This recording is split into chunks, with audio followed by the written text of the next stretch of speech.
Meus amados e meus queridos irmãos, então assim nós começamos hoje mais um encontro para o estudo de doutrinas e de temas bíblicos de grande importância para a nossa vida.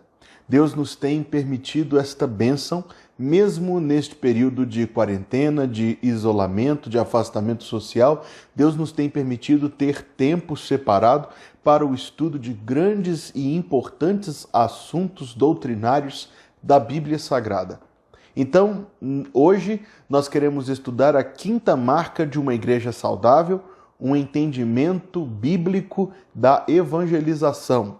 Nós estamos estudando o livro chamado 9 Marcas de uma Igreja Saudável. Este livro você pode adquiri-lo para sua leitura no site da editora Fiel. Aqui nós temos apresentado não mais do que um resumo, do que uma tentativa de transmitir estes preciosos e bíblicos conceitos que são importantes para a vida da nossa própria Igreja Batista Bela Vista. Agradecendo a sua presença, a presença dos amigos que conosco estão, nós também informamos que as outras aulas anteriores estão disponíveis nesta mesma página do YouTube. Nós convidamos você a se inscrever nesta página, curtir este vídeo e conhecer também os demais materiais que nós temos podido proporcionar neste assunto. Então, o nosso tema hoje é a evangelização. Queremos começar nos referindo a uma história que é citada neste livro e que se encontra na história em quadrinhos O Dirigível Evangélico. Eu encontrei uma cópia na internet que eu imprimi. A história O Dirigível Evangélico foi publicada, escrita por Joseph Bailey e publicada pela Spire Christian Comics no ano de 1974. A história, muito interessante, eu posso compartilhar com você. Um grupo de amigos, passando uma tarde na varanda na casa de um deles, preocupam-se, importam-se com um vizinho daquela casa, se ele é salvo ou não. Começam a conversar entre si sobre como eles poderiam agir de tal maneira que aquele vizinho fosse salvo, porque eles podiam perceber que não se tratava de um crente, de um cristão, de uma pessoa convertida. Então, um deles tem uma ideia. A ideia é fascinante, a ideia de que eles comprassem um dirigível, um daqueles balões, como nós ainda vemos ocasionalmente, fazendo propaganda, e esse dirigível atravessasse os céus da cidade com mensagens evangelísticas, e que de lugar em lugar, ali eles despejassem centenas de folhetos evangelísticos para as pessoas passando lerem, e assim criam eles, aquelas pessoas viriam a conhecer o Salvador. A história sai dessa ideia inicial e continua de maneira muito interessante para nós, porque os amigos de fato se unem a outros homens de negócios daquela localidade e unidos eles conseguem comprar o dirigível e conseguem colocar o dirigível transitando nos céus da cidade e compartilhando, bem, por assim dizer. Você vê o dirigível sobrevoando e escrito arrependei-vos. Você vê o dirigível voando dizendo convertei-vos. Você vê o dirigível voando escrito João 3,16. Não o texto de João 3,16, a referência João 3,16. E aqueles que estavam envolvidos naquele projeto, entusiasmados, crendo que aquilo seria para a salvação de muitas pessoas. Então o dirigível sobrevoa um lugar, despeja centenas de folhetos evangelísticos. Sobrevoa um estádio num dia de jogo, o estádio cheio, os jogadores, os torcedores, e eles despejam milhares de folhetos evangelísticos em cima daquele estádio. Como você consegue imaginar, rapidamente a ideia se tornou um problema na cidade. Mas num segundo momento na história, não existe em nosso idioma, então permita eu contar a história toda, sem spoiler para ninguém. Num segundo momento da história, o líder daquele grupo começa a perceber que o dirigível, além de evangelístico, poderia ter uma finalidade social. O prefeito gosta daquela ideia. Então, de um lado, ele sobrevoa dizendo, arrependei-vos, e do outro dizendo, não jogue lixo nas calçadas. É necessário nascer de novo. Vote no dia tal do tal. Mensagens sociais, civis. Aqueles que estavam envolvidos na condução daquele projeto tornam-se tão ocupados e então a história volta para a ideia original. Aquele vizinho cuja salvação deu início a tudo isso, aquele vizinho tem uma oportunidade de ter contato com o seu vizinho cristão, mas o vizinho está muito ocupado com as reuniões do comitê que coordena as atividades do dirigível evangelístico. Num segundo momento, a esposa dele vai para o hospital, mas não há tempo de fazer uma visita, estamos nas reuniões. Num terceiro momento, ele está solitário, vivendo um momento de profunda provação, e os crentes estão muito ocupados com as atividades do seu dirigível. O fim da história é muito interessante, e eu não entro aqui em todos os detalhes, mas o fim da história é muito interessante porque encontram-se com aquele vizinho convertido e perguntam a ele: você foi salvo pelo nosso dirigível? E ele disse: não, eu fui salvo pelo meu vizinho que me visitou quando a minha esposa estava enferma. Minha esposa foi salva pela esposa dele que foi visitá-la no hospital tantas vezes. Fomos salvos pelo testemunho de ver uma vida diferente da nossa. Fomos salvos quando eles nos compartilharam o seu testemunho, nos contaram o evangelho, não por um dirigível. Então, o final da história, que é bem provocante do nosso pensamento, disse: os nossos dirigíveis mostram quem nós somos. A nossa vida mostra quem Cristo é. Por que essa história é tão interessante quando nós pensamos em evangelização? Porque, via de regra, a primeira reação dos crentes diante da necessidade de salvação de outros é pensar em alguma estratégia, modelo, evento, data, algo que nós possamos programar e nos organizar para fazer que resulte na salvação de vidas. Quando, na verdade, se olharmos para a palavra de Deus, tendo-a como nosso padrão, como nossa referência, como nosso modelo, nós descobriremos, amados, que qualquer ideia que nós tenhamos, e talvez possamos implementar muitas delas, mas qualquer ideia que nós tenhamos pode tornar-se uma contrariedade do nosso propósito. Na historinha que eu me referi, o vizinho fala: eu odiava aquela porcaria. Aquilo fazia barulho, porque ele tinha equipamento de som para poder pregar em voz alta por toda a cidade, e os folhetos que vocês julgavam enchiam os meus canos de... Como é que fala aquilo? Calha.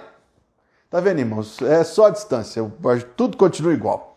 Os folhetos entupiam as minhas calhas, sujavam minha casa. Eu detestava aquilo, mas foi o impacto de vidas transformadas. O impacto de vidas transformadas que fez com que mais alguém fosse salvo. Essa história, sem dúvida, reflete a realidade. Muitas das nossas tentativas humanas de fazer a obra por vias alternativas não alcançam os objetivos do Senhor. Os objetivos do Senhor, podemos dizer de início, é que cada crente e que cada igreja estejam ativa e intencionalmente envolvidos na evangelização, de tal maneira que alcancemos muitas pessoas com a boa nova do Senhor Jesus Cristo. Quem deve evangelizar é a nossa primeira pergunta. Bem, basta olharmos para a Escritura, basta olharmos para o livro dos Atos, que há 1 ano e um pouco mais que isso, estamos estudando todos os domingos pela manhã. Quem deve evangelizar? Primeiramente, para ser bem claro, todas as igrejas de Deus, a igreja local deve evangelizar. A igreja deve se engajar em formas coletivas, envolvendo toda a sua membresia na evangelização. Se não fizermos isso, amados, como igreja, nós estaremos contrariando a vontade declarada do Senhor. Ide, ele não disse somente vá, ele disse ide. É uma ordem plural. Essa pluralidade é vivida no seio da igreja. A igreja evangeliza porque os que forem salvos devem ser adicionados à própria igreja. Eu não sei se todas as pessoas que a Igreja Batista de Bela Vista evangelizar serão unidas à Igreja Batista de Bela Vista, mas sendo salvas e ensinadas no caminho do Senhor, se unirão a uma das igrejas do Senhor.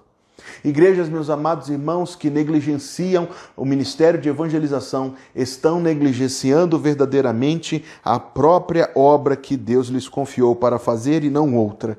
Como é fácil nos distrairmos disto, ou como é fácil acreditarmos que um dirigível, ou um grande evento, ou um congresso, ou um musical, ou um grande pregador lá de longe conseguirão fazer isto, quando na verdade o intento do Senhor é que a igreja local seja um centro, um dínamo, seja como o olho de um furacão de evangelização, expandindo a partir de onde ela estiver plantada o reino de Deus. A igreja, nossa igreja, toda e qualquer igreja de Deus tem sobre si esta tarefa: evangelizar. Os ministros da palavra, homens como eu, que Deus separou para o ministério da pregação, temos o dever de evangelizar, replicando aquilo que vemos na Escritura Sagrada. Quantas vezes nós talvez já tenhamos ouvido ou até visto pastores que não participam. Existe um lema meio imbecil sobre isso, perdoa a palavra. É dizer assim: ovelha gera ovelha. Bem, a bem da verdade, rigorosamente, isso é verdade. Mas rigorosamente também o pastor, embora seja pastor, é uma ovelha, que deve estar igualmente engajado como cristão e como ministro. Do que eu estou querendo falar? Conjugando aqui igreja local com ministério. Cultos evangelísticos, pregação evangelística, uma prática que alguns têm esquecido por completo no nosso dia, mas que não pode, meus amados irmãos, ser esquecida. É uma prática bíblica. No Antigo Testamento, os profetas apelavam, clamavam ao povo para que se arrependessem. O Senhor Jesus fez a mesma coisa em tantos dos seus sermões. Os apóstolos nós vemos fazendo a mesma coisa, e todo obreiro deverá cumprir o seu ministério, como Paulo escreveu a Timóteo: faze a obra de um evangelista. Mas por fim, meus amados irmãos, não somente por vezes encontramos obreiros que transferem esta responsabilidade para a congregação. Talvez seja mais comum encontrarmos indivíduos cristãos que transferem essa responsabilidade para os seus ministros, equivocadamente. O dever da evangelização pertence a todos os salvos. Naquele dia, Atos capítulo 8, levantou-se grande perseguição contra a igreja em Jerusalém, e todos, exceto os apóstolos, os pastores da igreja, foram dispersos pelas regiões da Judéia e Samaria. Verso 4, os que foram dispersos iam por toda parte anunciando a palavra. Não estavam esperando os pastores se envolverem naquilo, e nem estavam fazendo como eu já vi uma irmã em Cristo fazer. Nossa igreja, não era Bela Vista, eu era membro de outra igreja, organizou um trabalho de evangelismo. Eu perguntei àquela irmã: por que você não participou? E ela me respondeu: eu não tenho o dom de evangelizar. Resposta, meus amados irmãos, que existe na mente de muitos cristãos, mas eu quero ser tão categórico, tão claro, tão direto sobre isso: não existe dom de evangelizar. Não espere Deus dar este dom a você. Existe um Espírito que habita em mim e em você, que nos capacita, é o Espírito Santo de Deus, que nos capacita a isto, porque evangelizar não é um dom, evangelizar é uma ordem. Não existe esse dom, mas existe esta ordem. Jesus disse aos discípulos: toda autoridade me foi dada no céu e na terra. Portanto, ide. O que esta palavra portanto está fazendo aí? Está nos dizendo que esta ordem, ide, foi dada por aquele que tem todo o poder no céu e na terra. Portanto, ide, fazei discípulos de todas as nações, batizando-os em nome do Pai, do Filho e do Espírito Santo, e ensinando todas as coisas que vos tenho ensinado, e eis que estou convosco todos os dias, até a consumação dos séculos. O que este versículo, esta grande comissão, significa para nós? Existe uma autoridade na qual ela se apoia, a própria autoridade de Jesus. nenhum governo pode impedir a igreja de evangelizar. Sabemos que muitas ditaduras têm feito isso ao longo da história, uma por uma caindo depois de algum tempo, enquanto o reino de Deus permanece inabalável, expandindo-se sobre a face da terra na sua igreja. Existe uma presença que acompanha a igreja, a presença do Senhor pelo Espírito Santo, enquanto a igreja cumpre a sua grande comissão. Lembra-se daquela advertência que foi dada a uma das igrejas da Ásia no livro do Apocalipse? Afastarei de ti o candeeiro. Meus amados e queridos irmãos, se nós não participarmos disto, se nós não nos envolvermos nisso diretamente e intencionalmente, nós corremos o risco de perder aquilo que faz de nós uma igreja e nos tornarmos qualquer outra coisa, clube de amigos, associação, comunidade de bairro, eu não sei o que seríamos, uma ONG talvez, mas não seríamos uma igreja. O que faz de nós uma igreja é o nosso compromisso com o Senhor, a nossa devoção com a vontade, o nosso cumprimento obediente das ordens do Senhor. Meus amados e queridos irmãos, se nós substituirmos, crentes têm que contribuir para a obra de missões, eu acredito nisso. Eu acredito nisso tanto que como crente individualmente eu o faço. Eu e minha família o fazemos. Sei que muitos dos irmãos aqui na nossa igreja, bendito seja Deus, o fazem. Mandam as suas ofertas regulares para missões. Mas isto não substitui a nossa própria participação. Isso não substitui a nossa própria parte a cumprir. Eu sei, meus amados irmãos, que todos nós temos inúmeras atividades que ocupam o nosso tempo. E alguém dirá, não, eu sou do Ministério de Música, eu canto no coral, eu sou do departamento infantil, sou professor da escola dominical. Nenhuma destas coisas é isto no lugar daquilo. Verdadeiramente, a evangelização, eu acredito ser mais importante do que qualquer outra atividade que possamos desempenhar na vida cristã. Nosso compartilhamento individual, nossa participação nos esforços da igreja, não somente com ofertas ou somente também com orações, ofertas, orações e presença. Afinal de contas, como nós nos colocaríamos à parte daquilo que o Senhor deu tanta importância que Ele próprio veio fazer? Como nós devemos evangelizar? Eu gostaria também de que você, se não assistiu às 2 aulas anteriores, as assistisse, onde eu falo sobre o próprio Evangelho de Deus e falo, como na semana passada, que a conversão é uma obra de Deus. Porque essas 2 aulas estão profundamente relacionadas ao ministério do Evangelho exercido pela igreja. E a compreensão dessas 2 coisas é imensamente importante. Se você não assistiu, pare agora e vá assistir, depois volte para este vídeo onde nós estamos parando agora. Por quê? Se você não entender o Evangelho, você não entende o que é evangelização. E se você não entender que a conversão é uma obra feita por Deus, você esperará que a conversão aconteça como resultado da sua evangelização ou do seu convencimento arguidor, persuasivo sobre alguém. E fazendo assim você desnatura, você quebra a corrente e você passa a olhar para isso de outra forma.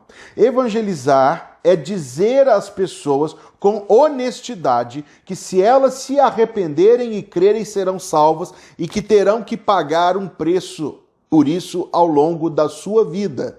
A forma adocicada como muitos de nós evangelizamos, veja só, eu vivi uma moda evangélica de alguns anos atrás, que era a moda do abraço. O pessoal saía na rua para dar abraço. Muito bom, excelente iniciativa, mas não é evangelização. Onde você comunicou à pessoa que ele é um pecador, que precisa de Cristo, que Cristo morreu na cruz para salvá-lo, ressuscitou para a sua justificação, virá para o julgamento dos incrédulos, para a redenção final e para a ressurreição daqueles que nele creram e confiaram. Não há. É uma boa iniciativa, não recrimino, mas não substitui. Não substitui o Evangelho, não substitui a evangelização. Por vezes, quando nós tentamos entre aspas aqui, melhorar o evangelho para as pessoas, omitindo uma parte, evitando outra parte, meus amados e queridos irmãos, nós estamos sendo desonestos. Nós estaríamos sendo desonestos se o fizéssemos. Ademais que isso, quem sou eu para amar melhor do que Deus? Quem sou eu para saber melhor do que Deus? Não sou. É Deus, somente Deus, quem determina na sua infinita sabedoria o que deve ser anunciado, e Deus determinou que o Evangelho na sua inteireza, que Cristo veio ao mundo para salvar pecadores, o que quer dizer que eu e você somos pecadores, e a não ser que nos arrependamos de ser pecadores e de atos de pecado, de uma vida de pecado, e nos voltemos somente para o Filho de Deus, para a nossa salvação, somente assim seremos salvos, de outra maneira não o seremos. Devemos dizer às pessoas com urgência que se elas se arrependerem e crerem serão salvas, mas têm de decidir-se agora. Talvez esse seja o ponto mais desconfortável para nós, pessoas de 2020, que temos uma vida muito cômoda e não gostamos que a nossa comodidade seja perturbada, muito menos a do outro. Não percebemos a urgência do Evangelho?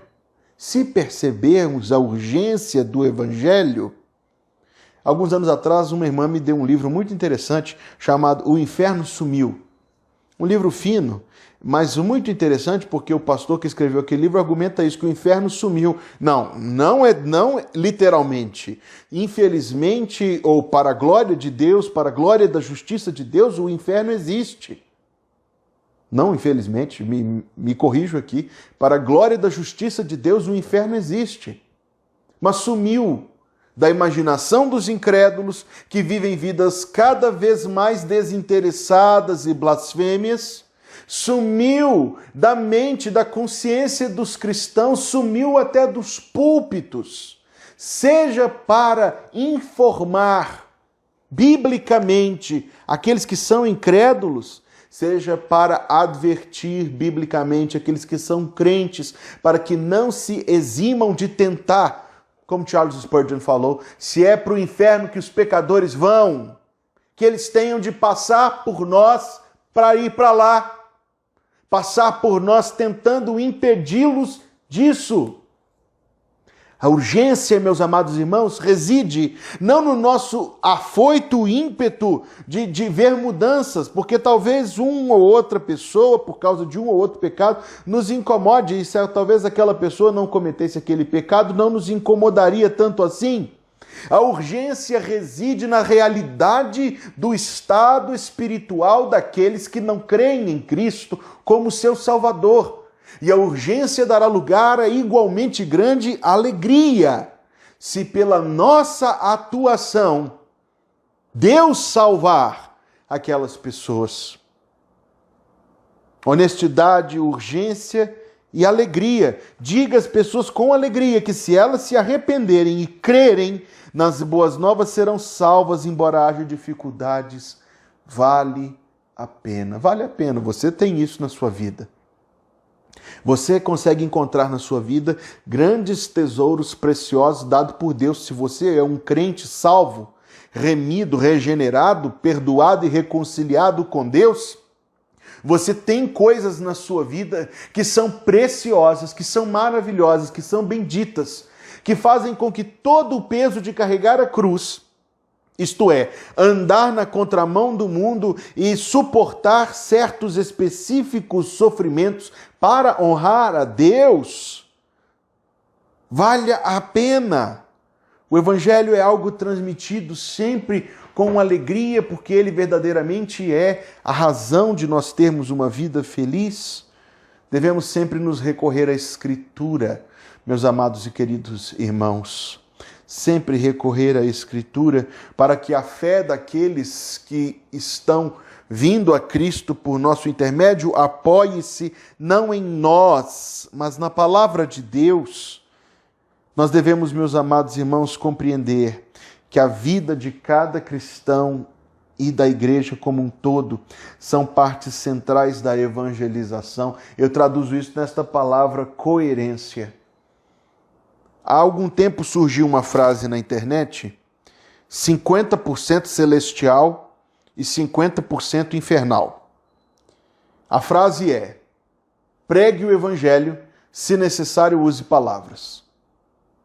50% celestial, porque ela dá um corolário, um ornamento, um brilho todo especial, um destaque, passa um marca-texto amarelo na responsabilidade que pesa sobre mim e sobre você, meu irmão, minha irmã em Cristo, de que a nossa vida, vivida para a honra do Senhor, seja vivida de tal maneira que ecoe transformação ética, moral, mudança de vida, diferença de vida, que sirvam de respaldo, de eco, até de introdução da nossa evangelização. Nós conhecemos relatos de pessoas que vieram a Cristo por ter sido profundamente impactadas pela conduta de um crente com quem conviviam e a quem observavam, de um cristão, de um salvo. Esta é a parte celestial. Pregue o evangelho, se necessário use palavras, põe uma ênfase maravilhosa na forma de vida do crente, e esta é a parte celestial. Mas tem uma parte infernal. Se necessário use palavras. Que tolice é esta? Que ideia é esta? É a ideia, então, de que nós basta vivermos uma vida diferente e salvaremos os outros por osmose, por contaminação, por contágio.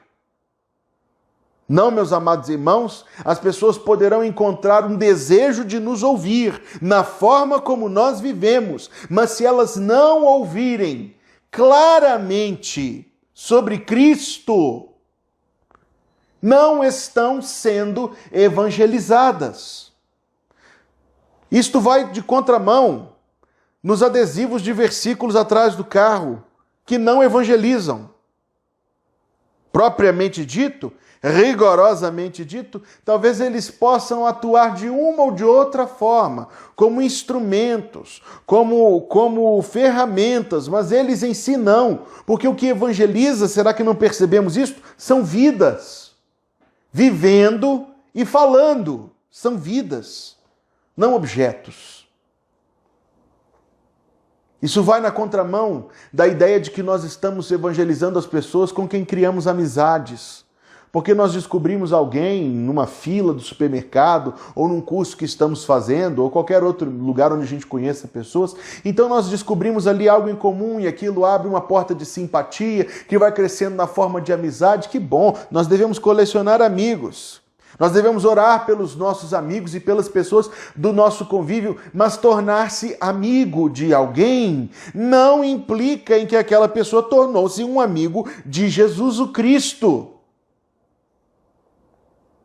De tal maneira, meus amados irmãos, que a evangelização na vida minha, na sua, não deve ser somente incidental, mas intencional. Algo que nós buscamos, que nós oramos que Deus nos dê oportunidade de fazer. Algo que nós procuramos portas abertas. Algo que está constantemente presente. Olha só, a parte dessa aula aqui, eu sei que eu sou um pastor que fala muito deste assunto, porque a Bíblia fala muito deste assunto.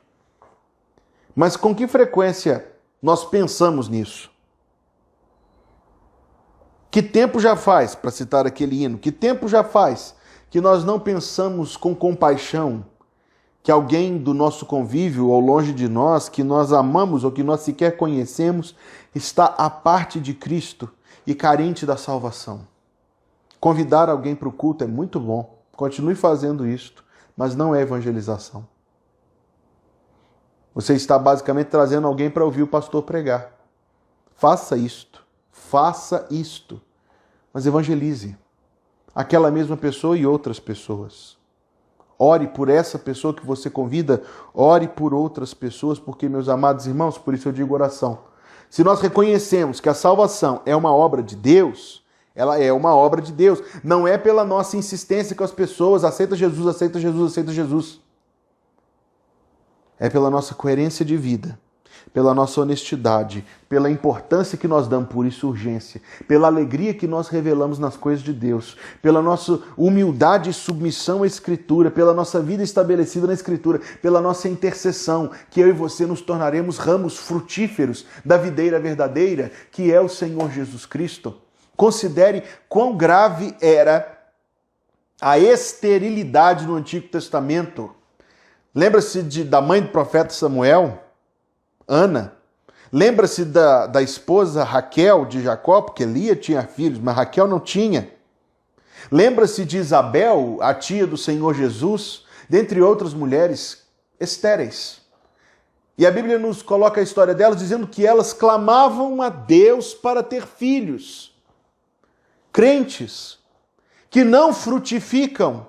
Eu sei que o fruto é moral também. Eu sei que o fruto é espiritual também. Mas falando de fruto moral e de fruto espiritual, tenhamos nos esquecido que fruto também são outras vidas salvas. Crentes inférteis têm que clamar a Deus, como Ana, como Raquel, como Isabel e tantas outras, para que vejam as suas vidas sendo eficazes no reino de Deus.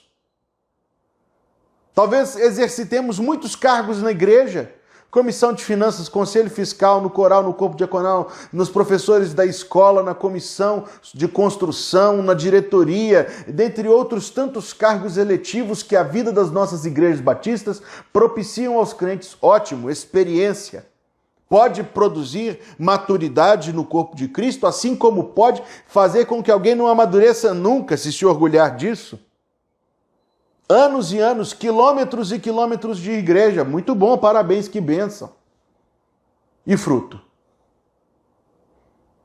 E a experiência, a alegria de ter levado outros para Cristo. Nem todos seremos Billy Graham, meus amados irmãos. Eu não serei. Aliás, somente Billy Graham foi Billy Graham. Somente Spurgeon foi Spurgeon. Somente Moody foi Moody, somente Edwards foi Edwards. Que no Brasil somente Fanini foi Fanini. Cada um de nós tem o seu lugar no corpo de Cristo. Você não é menos ramo da videira verdadeira que eu. E igualmente juntos precisamos frutificar. O que é evangelização? Evangelização, meus amados irmãos, não é a imposição da sua fé sobre outra pessoa. Parece que é, mas não é. Isso era o que os jesuítas faziam e fazem. Isso é o que os maometanos fazem até hoje. Isso é o que acontece em tudo quanto é ditadura, inclusive a ditadura dos ateus na China, na Coreia do Norte e em outros lugares. Houve episódios de cristãos fazerem isto, tá certo? Mas verdadeiramente o que é evangelização não é a imposição, porque nós não estamos compelindo as pessoas, e talvez se nós sejamos tentados a fazer isso, devemos deixar isso de lado. Fazer uma pressãozinha aqui para o filho batizar, talvez a moça está namorando com um cara que não é da igreja, dá uma forçadinha ali. Meus amados e queridos irmãos, cuidado, para que não sejamos causadores do tropeço de ninguém. Bem diz, está escrito na lei de Moisés, não porás tropeço diante do cego. O cego é aquele que não é crente. E o tropeço é o mau comportamento dos salvos. Não porás tropeço diante do cego. Sejamos cuidadosos com estas coisas. A evangelização é uma declaração daquilo que Cristo fez, da possibilidade, da necessidade, da urgência de ser salvo. Ao evangelizar, você pode contar o seu testemunho. Eu era um incrédulo. Eu, Hugo, no começo da adolescência, era um incrédulo, um ateu. Acreditava que tudo isto que me tinha sido dito era uma firula. Deus teve compaixão de mim e me tirou disso e me levou a Cristo.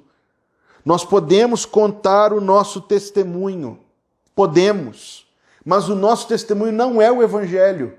Se nós apenas nos ativermos ao nosso testemunho, nós estaremos apenas reforçando a pós-modernidade das pessoas de relativismo e de que cada um tem o seu caminho. Nosso testemunho pode acompanhar, mas não pode substituir a nossa evangelização. A evangelização não é ação social somente, ou envolvimento político. Isso, com certeza, no nosso contexto, não é.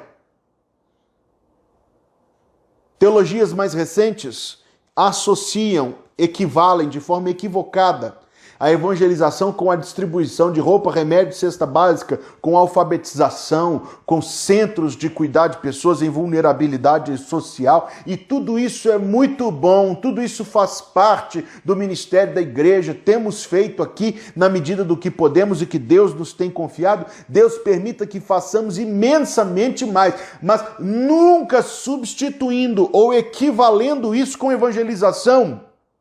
E digo aos irmãos, a evangelização é mais importante. Se cuidarmos de todas as carências e nos esquecermos de evangelizar, apenas faremos da terra um mundo melhor, do qual as pessoas partirão para o julgamento, ira e condenação. Podemos fazer essas coisas. Fazemos. Deus permita que façamos ainda mais, mas nunca em substituição do puro e verdadeiro Evangelho de Deus. A evangelização não é a apologética. Eu nem tenho aqui tempo para entrar nesse assunto. A apologética é uma parte da teologia fascinante para muitos de nós, eu gosto muito, em que pensadores competentíssimos analisam a coerência da fé cristã diante dos argumentos daqueles que são nossos opositores. Se você gosta deste assunto, você vai encontrar John Lennox, você vai encontrar Albert Mohler, você vai encontrar inúmeros outros que são mentes brilhantes, privilegiadíssimas, que Deus colocou no mundo, livros excelentes, mas maravilhosos, edificantes, abençoadores. Muito bom, edifica, confirma, mas não é evangelho, irmãos. A beleza do evangelho é a sua simplicidade. As dificuldades que alguns crentes têm de se sentirem inadequados, inseguros, pouco preparados para isto, é um grande contraste, na verdade, com a simplicidade do Evangelho e com quão simples é evangelizar. Já ouvi muitas vezes, e em certo sentido eu compreendo isto, a dificuldade pessoal, a insegurança de como fazer. Talvez a gente promova, como promovemos de tempos em tempos, cursos, treinamentos disso, mas é um curso, treinamento, encontros, apostilas para algo tão simples, amados, tão simples, quanto a apresentação do Filho de Deus, feita de coração para coração, de você para aquela pessoa por quem você está orando, e será feliz. Você será mais feliz na sua vida cristã se aquela pessoa vier à fé salvadora. Não esqueço até hoje a primeira pessoa que eu tive o privilégio de alcançar para Jesus. Uma senhora de idade, acho que ela já está no céu. Mas não esqueço nem do nome dela, não esqueço do rosto, não esqueço, meus amados irmãos, da felicidade imensa que foi. Quando eu era pastor recém-ordenado, eu batizei um irmão, está firme na fé até hoje, bendito seja Deus. Uma pessoa que eu alcancei para Cristo. E estas pessoas trazem felicidade ao meu coração, para sempre trarão. E eu desejo essa mesma felicidade para você, multiplicada por inúmeras vezes, por pessoas que você vai alcançar para Jesus na sua vida. Meus amados e meus queridos irmãos, o que dizer? A tarefa da evangelização é pouco teórica e muito prática. Não deixe para outro fazer, faça você. Não fique esperando que algo aconteça. Vá ao Senhor em busca de uma oportunidade em oração. Ele dará, abrace-a. Ore a Deus para que você seja um ramo frutífero na videira verdadeira. Nossa última consideração com os irmãos é a motivação de um crente para fazê-lo. Primeiro, obediência, um desejo que na vida cristã deve ser natural um desejo de ser obediente à grande comissão. Um desejo de ver o reino de Deus expandir-se na terra. Um desejo de ver o Salvador ser glorificado. Eu lembro-me de novo na fé, permita-me compartilhar mais um exemplo pessoal. Eu lembro-me de novo na fé, recém-convertido, frequentar os cultos de oração, depois sair do culto de oração com folhetos, entregando os folhetos na rua, no ônibus, indo para casa e assim ia mais. Hábito que ocasionalmente, até com relativa frequência, ainda fazemos. Amados irmãos, o que nos move a isto? Pessoas riem dos nossos folhetos, eu sei disso. Pessoas jogam fora, claro que sim. Pessoas os amassam na nossa frente e por vezes nos tratam com falta de cortesia, com falta de gentileza. Sim, sim. Nossa obediência ao Senhor que nos deu essa ordem não oscila pelo comportamento de outras pessoas. A ordem de fazê-lo não veio com exceções. Por que o fazemos? Fazemos por obediência. Não está escrito, e vá, pregue, se você for uma pessoa mais extrovertida. Não está escrito, vá, pregue, se você não estiver trabalhando em outro departamento da igreja. Não está escrito, vá, pregue, se você não estiver muito ocupado. Vá, pregue, se você não tiver filhos ou se você não for casado. Não está escrito, vá, pregue, se você não tiver tarefa de casa. Não está escrito, vá, pregue, a não ser que isso ou que aquilo. Não, amados. Eu sei que é difícil, porque o nosso coração reluta contra isso. Mas o coração salvo tem um desejo de agradar o Senhor. Inclusive nisto, que faremos. Por que você não ora a Deus e pede a Deus uma oportunidade de falar de Jesus para alguém na próxima semana?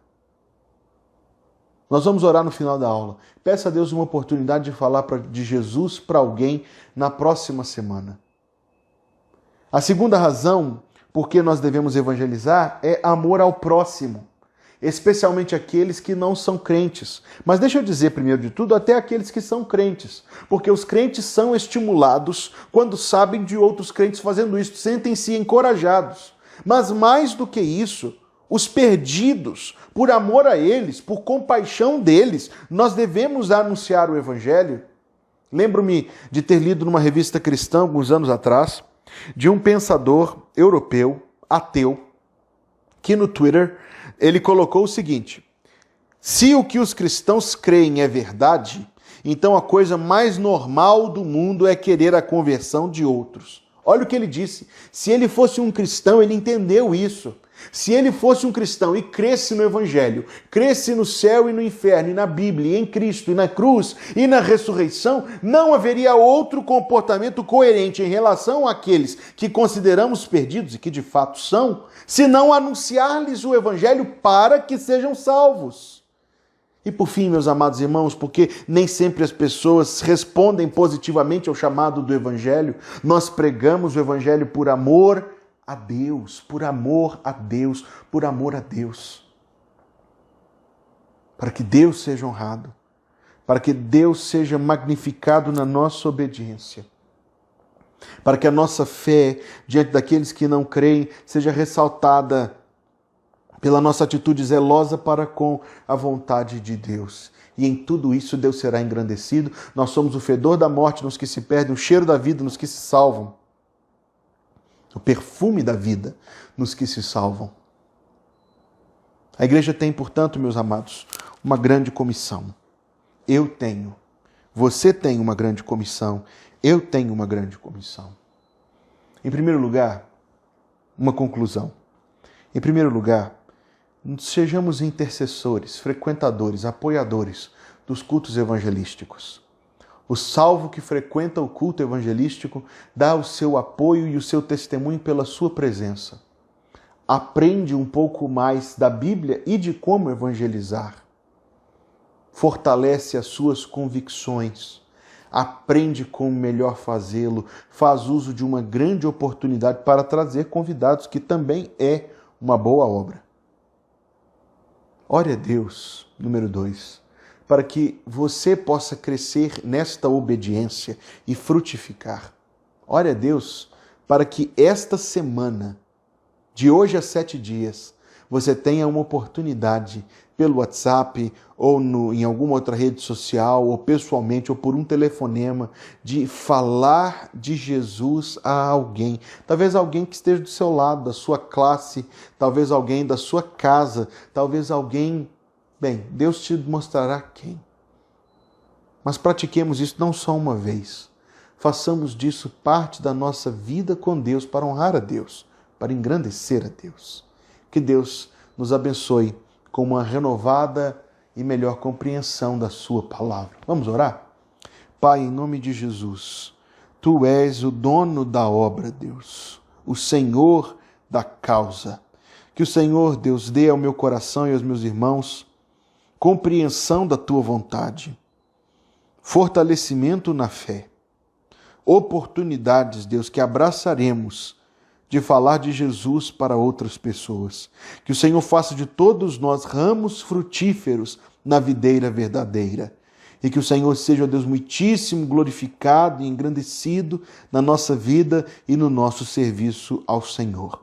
Nós, Pai, te louvamos e te adoramos. Em nome de Jesus. Amém.